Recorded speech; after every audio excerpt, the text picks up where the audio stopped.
এবার এর মধ্যে আমি অ্যাড করে দিচ্ছি কিছুটা কনসেন্ট্রেট বা গাঢ় নাইট্রিক অ্যাসিড।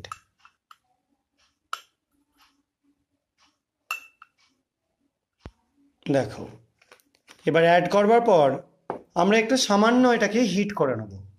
আমি আপাতত লাইটার দিয়ে হিট করে নিচ্ছি।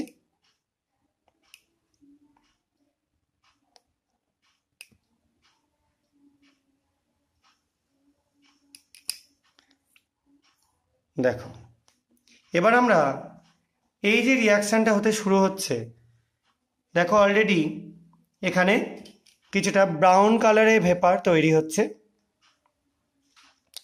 তোমাদের কাছে এনে দেখালে ভালো মতো বুঝতে পারবে। দেখো, একটা ব্রাউন ভেপার উঠছে ওপরের দিক করে, এবং তার সঙ্গে সঙ্গে সলিউশনটার কালার আস্তে আস্তে কী হয়ে যাচ্ছে, নীল বর্ণের হয়ে যাচ্ছে।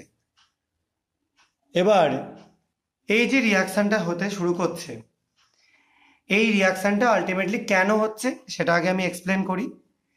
এই রিয়াকশানটা মেনলি হচ্ছে, এখানে তৈরি হচ্ছে